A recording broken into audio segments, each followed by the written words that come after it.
Ladies and gentlemen, presenting the man who will lead the entire agency racing team for 2020. Let's give a warm AXA welcome to our Chief Agency Officer, Mr. Geoff.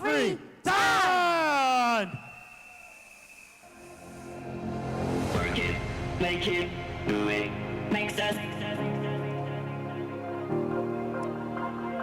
One more time, let's give him a warm round of applause, Mr.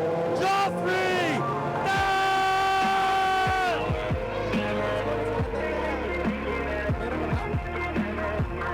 Ever after working, faster, stronger, working harder, make it better, do it faster, makes us stronger than ever. Hour after hour, working never over, working harder, make it better, do it faster, makes us stronger than ever. After hour, working harder, make it better, do it faster, makes us stronger than ever. After hour, working never over, working harder, make it better, do it faster, makes us stronger than ever. After hour, working never over, working harder, make it better, do it faster, makes us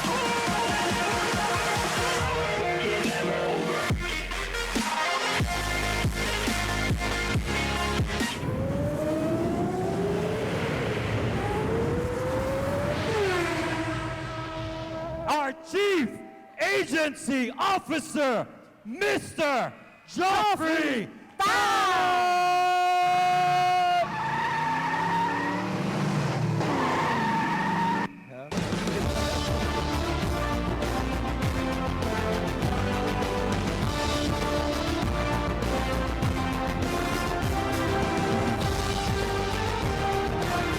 Let's give him a warm round of applause!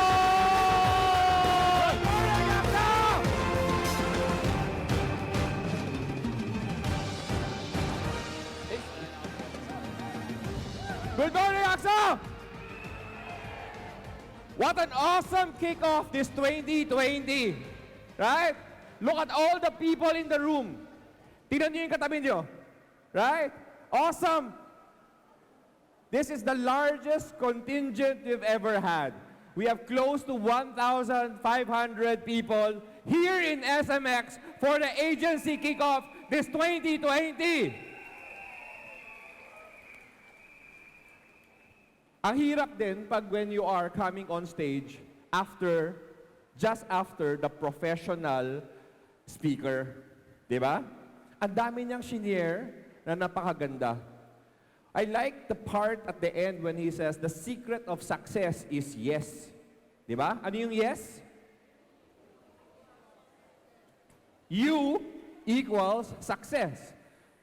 But at the same time, meron din siyang sinabi tungkol about partnering and that we are stronger together. Actually, ang sinabi niya is stronger if we partner with each other. But this is also the meaning of what we talk about when we say strength in numbers in AXA. Hindi lang siya numbers, but we really are talking about we are stronger together as well. Tulong-tulong tayo and we are one AXA family. One more thing na I found curious dun sa talk ni Jason is this. Ano nga ba akong animal? Alam kong hayop ako, pero anong animal ako? Right? So, how many of you think I'm the eagle? Taas ang kamay. Okay? How many think it's the Peppa Pig? Hindi, Carabao. Right? How many of you think I'm the rooster? Taas ang kamay. Ano yung last one? Owl. Hindi owl. I'm just checking kung tatandaan nyo. How many of you think I'm the the tarsier? Taas ang kamay. Right? Mixed din, di ba? I think I would say that yung panglimang in-introduce niya is very, very apt. Mas abgop yung huling sinabi niya, which is the learned chameleon. Sa bawat sitwasyon, in my own understanding, what that means is bawat sitwasyon, we adapt to the situation. Kung kailangan maging analytical, we do. If kailangan maging steady, we do. If kailangan maging social or the life of the party, we do. Or if we need to be eagle and really be dominant, yun naman ang kailangan gawin. And I think most of us, to some extent, has different levels of being a learned chameleon. Yes? Hindi naman pwedeng parating masaya. Tawa ka ng tawa kahit walang kausap. Di ba? Medyo nakakatakot na yon, di ba? But I love yung huling isang sinabi rin ni Jason.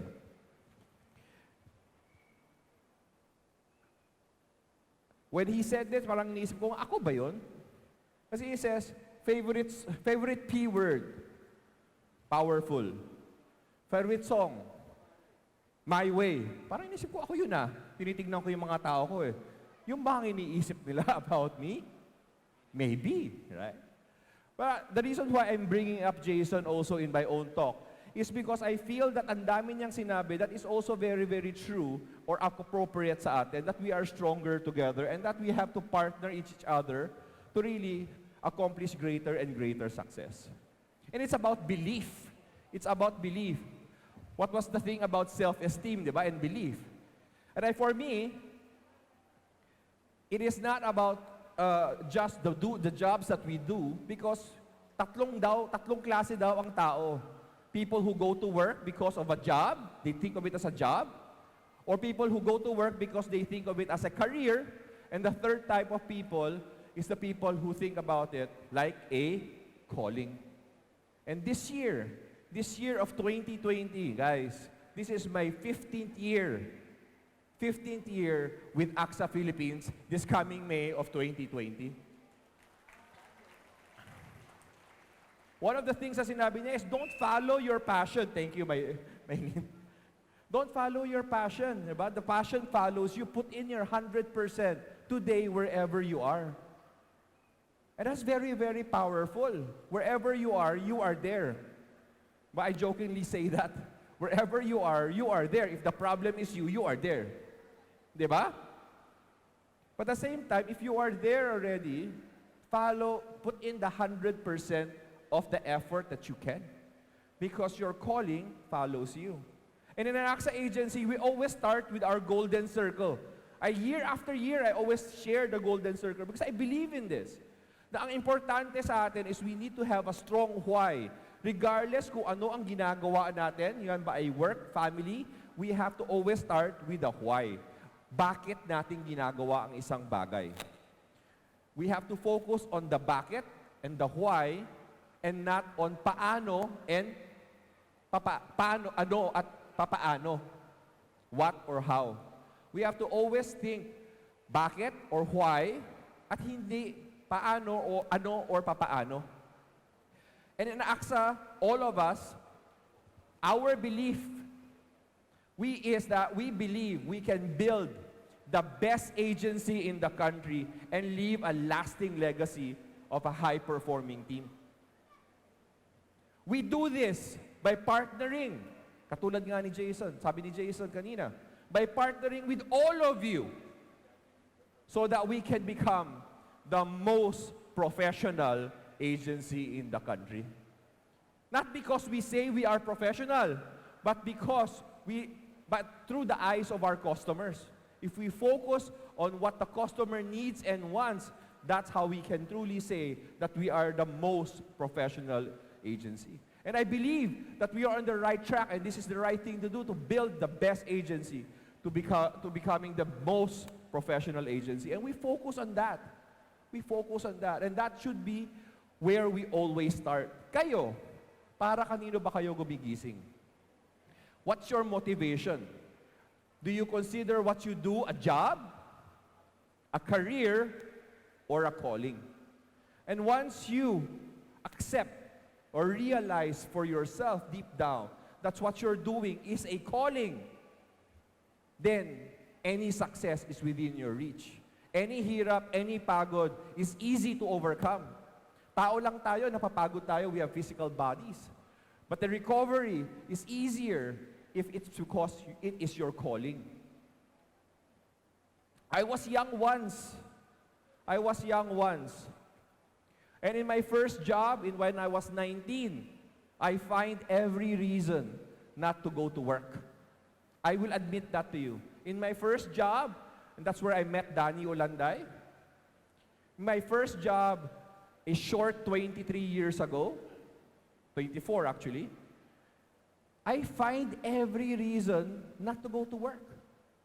Why? Because I was not happy. I considered it a job. Something that I needed to do because I finished school.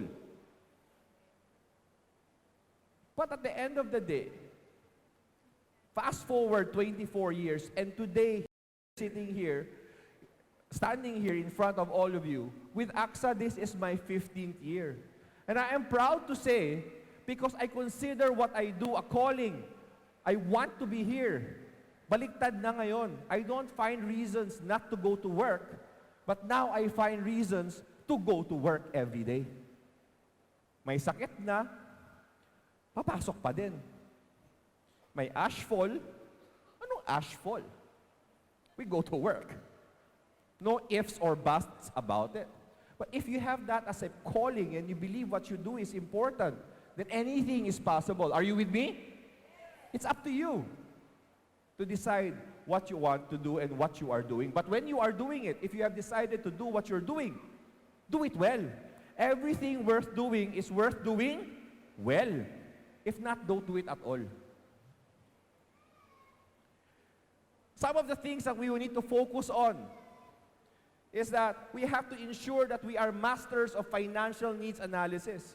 When we talk to our customers and our clients, are we pushing a product or are we helping them identify the needs that they have so that we can give them the best possible solution? And that's F&A, that's financial needs analysis.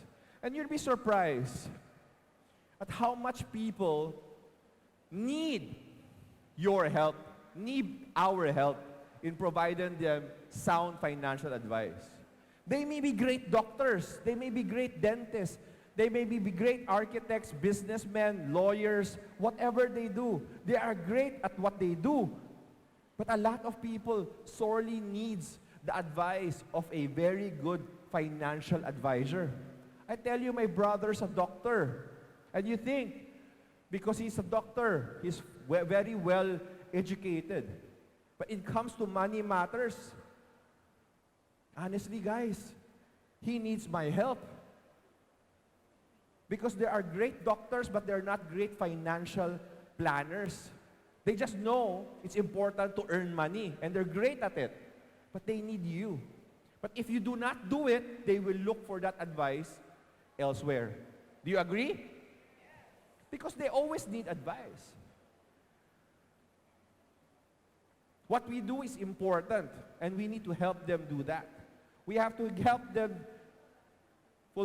find solutions to their health needs, to their GI or non-life insurance needs. In the Philippines, our countryman, ang mga Pilipino, mas ini-insure pa ang kotse kesa sa sarili. Agree, disagree? But the most important fact, the most important factor for a family to achieve its dreams, it's the people, yes? If you are around, if a parent is around, if you as a father or as a mother, you are around, gagawa at gagawa ka ng paraan to ensure that your son, your daughter will get the best possible education. Do you agree with this statement? If you are around. And if not, that's why we need to have insurance. But that is part of what we do. That is part of the nobility of what we do. And we have to ensure that we share this to people. If I look back in 2019, just a short few weeks ago, what did we accomplish collectively? We said we are stronger together. And what did we accomplish in 2019? This will be very short, just a few numbers. 34%. For the first time in the history of AXA Philippines, we are now more than 7,000 strong nationwide. More and more people are finding value and a life of significance joining AXA Philippines.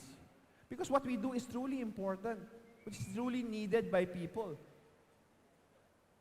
We ended 2018 at 5,300, and in 2019, we are now 7,000 strong. Truly, our family is getting bigger and bigger nationwide.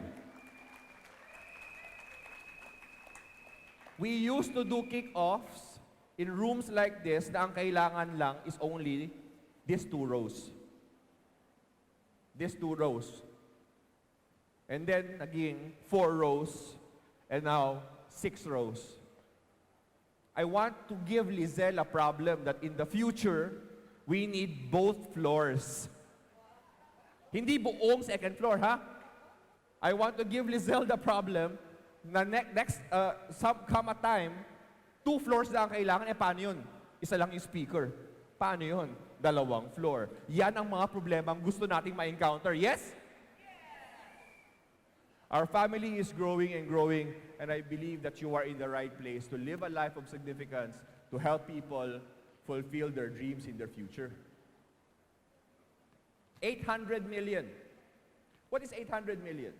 In 2019, 800 million was the amount of money or business paid by people who bought health and protection products.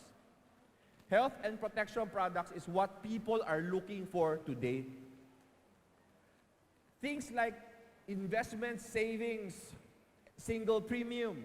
These things are important. I'm not saying these things are not important. What I'm saying, guys, is at the same time that savings and investment is important, one thing that nobody else is focusing on in the life insurance industry is the health and protection space. And this is where the opportunity lies. All of us know somebody. All of us knows a relative who has a relative who knows somebody or knows somebody of somebody who had a problem with health expenses. Sino sa inyo ang may kakilala o kamag-anak na nagkaroon ng financial problem dahil sa sakit? Taas ang kamay. That's almost everybody. And if you really think about it, I'm sure somebody in your life would have it. Because it is just normal. But who in this world will help them find solutions for their health needs? And that is where we come from. And the opportunity is right there. People are concerned.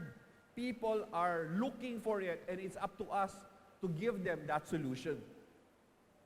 When you offer these solutions, they will thank you someday, even if not today, but someday they will thank you that they met you because you give them a solution to something that they sorely and direly needs. In 800 million, it's just the amount of business that they gave us because they know they need it, and that is the opportunity facing us in 2020 and moving forward. 61,000 are 61,000 families we have all collectively helped in 2019 to better prepare for their future, for their financial future, for their dreams. And that's 61,000 families that their lives have changed for the better because they met an AXA advisor. And this is what it means to be a part of this noble industry of ours. The true meaning of what we do is not in the numbers of sales, in the number of advisors and the size of our families. These are good business metrics that we are focusing on as well. But the true meaning of what we do is when we fulfill the promise of the products and financial solutions we give our customers or our clients. And what that means is 179. How many of you have sold Health Max or alam ang Health Max? Taas ang kamay. Baka meron pang hindi nakakaalam kung ano ang Health Max kasi. Di ba? 179 million is the amount of claims we have paid out to our Health Max customers over the years. Right? That's 179 million to help them pay for their financial needs. Sometimes, people don't get sick. May nangyayari na lang sa kanila. And 44 million is the amount of death claim on top of 179 million that we have paid to our Health Max customers. And this is what it means to be a part of this business, is when we give back. When the time na kailangan ng tao yung benefit, and because they met you, you were able to help them prepare for that situation. 100 million or 99.7 million. I am GHA client number 1. I always share this story because I think yung totoong client number 1 nandito rin today, pinastop ko yung issuance ng case niya para ako ang maging customer number 1 ng GHA. At kung hindi kayo naniniwala doon sa story ang yun, tanungin nyo si Kat Sanggalang. Nandito lang siya eh. Nasa likod si Kat Sanggalang. Siya yung nauna kasi I was traveling. Sabi ko, huwag nyo i-issue yan. Kailangan ako ang customer number 1 ng GHA. And kaya ako ang customer number 1. 99.7 or almost 100 million is the amount of GHA claim we have paid out. And this is one of our youngest products to date.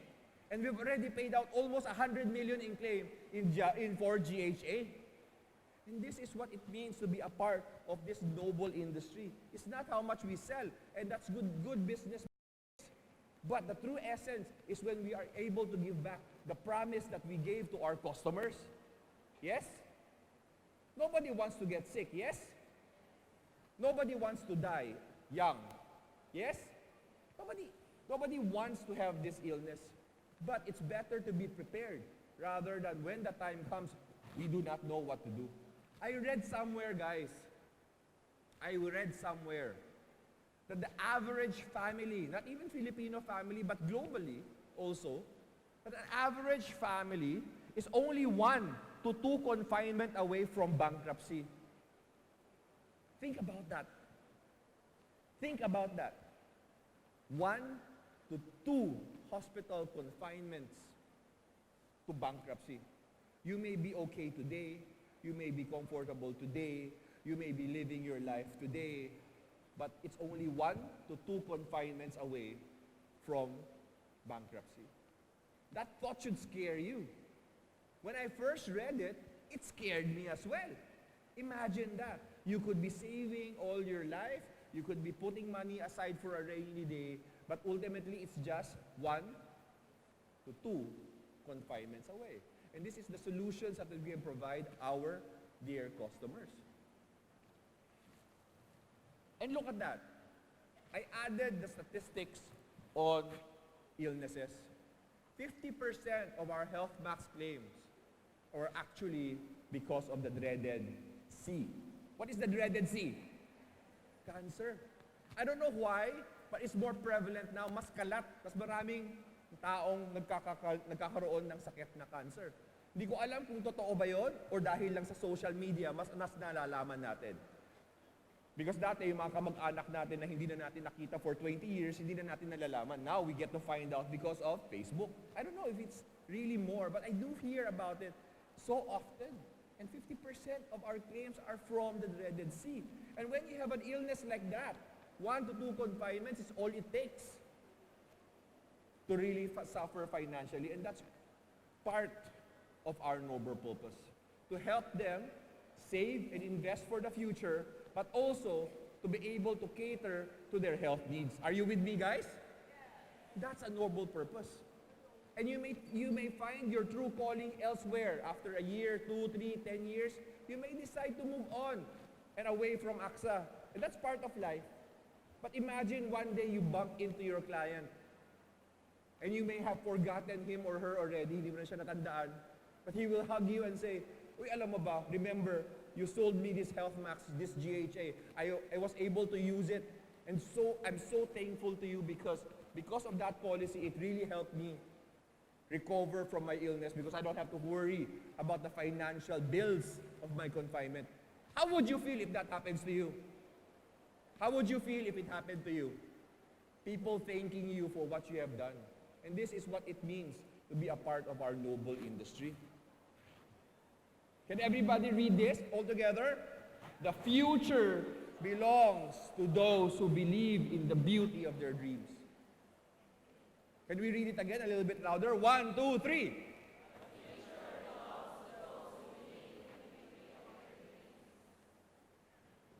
The future is yours as long as you have a beautiful dream. And our dream is to help more Filipino families secure their own dreams for the future. And if that is your dream, that is a beautiful dream. And when you have a beautiful dream, the future belongs to you. And success only needs yes. You equals success. Do you have a beautiful dream? Do you have a beautiful dream, guys? And if you have a beautiful dream, the future belongs to you. Part of being the best in the industry is to become the advisor of the future. And we all are on the path or on the road to be the advisor of the future. What is the advisor of the future? The advisor of the future, 10, 20, 30 years from now, is an advisor that is digitally savvy, professional, and really knowledgeable in helping people solve their financial problems.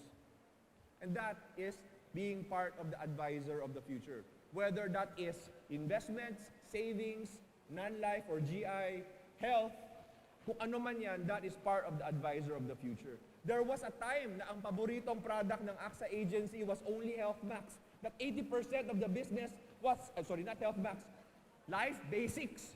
Diba? But 60 to 80% of the business was only about Life Basics. Now, we do life, we do investments, we do health. And that's part of being the advisor of the future. So the question that you have to ask yourself is, are you investing your own time to build, to become part, or to become an advisor of the future? To know GI, to know health, investments, so that when your clients or your customer needs this advice, you are ready. We give this advice through financial needs analysis. Education man yan, retirement, income protection, health, lifestyle protection. We must have the tools and means by which we can give our valued clients the best possible advice that we can give. And that is through the financial needs analysis.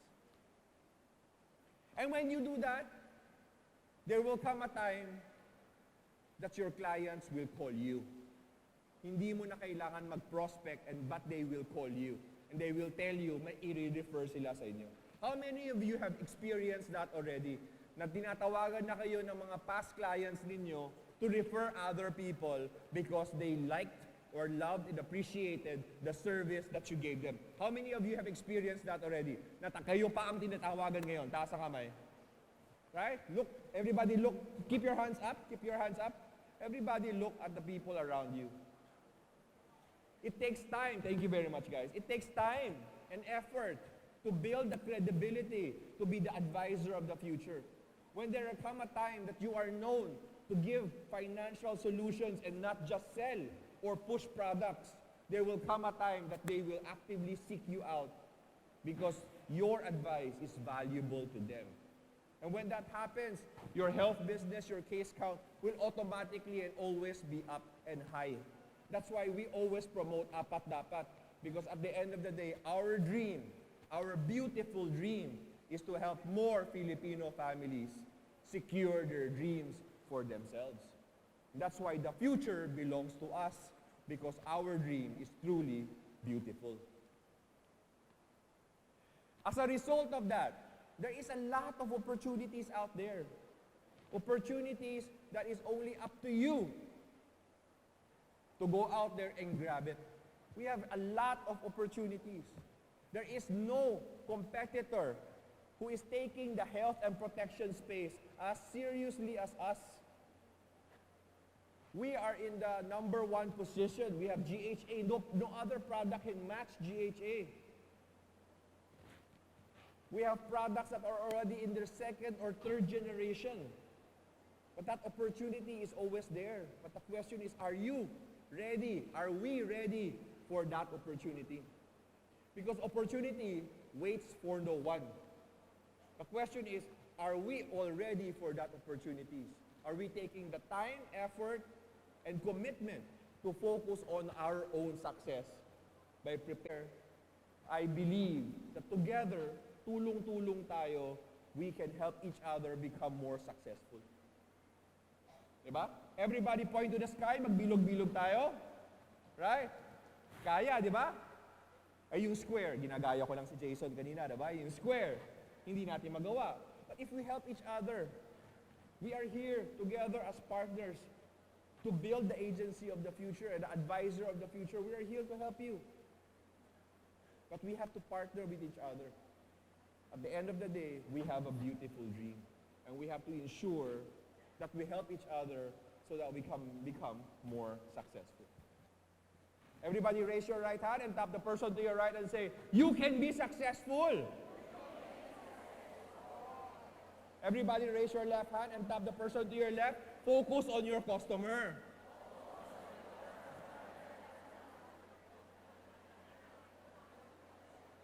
At the end of the day,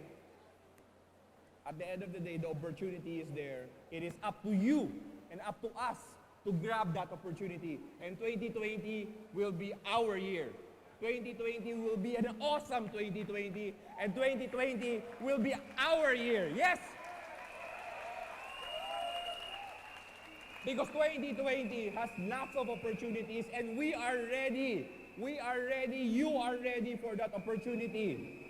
You are ready for that opportunity. But if some of you think that they need a little bit more help, if some of you think kailangan pa ng konting assistance, konting partnering so that we can be more ready, Richard Branson says this, if somebody offers you an amazing opportunity, but you are not sure you can do it, say yes and learn how to do it after. And we are here to help you learn so that you can be ready for this amazing opportunity. And 2020 will be the year of AXA Agency, and 2020 will be a phenomenal year.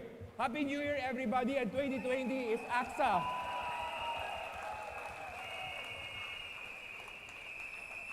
But before I leave, I want to do one chant, yung aking chant, right? I will say straight in numbers, and then you guys say, be an AXA Prime, and then all together, including myself, proud to be AXA. Kaya? Wala nang practice, isang beses lang. Pag hindi nyo alam kung anong sasabihin nyo, tumingin lang kayo sa inyong shirt. Alam nyo na, okay? So I will say straight in numbers, you reply, be an AXA Prime, and all together, proud to be AXA. Isang malaking bagsak, yung mga nanginginig yung sahig. Type. Parang nung nagpaparade kayo kanina, nanginginig yung sahig. Nakakakaba. Alright? Isang beses lang. 1, 2, 3. Straight in numbers! Proud to be AXA! Thank you very much, everybody.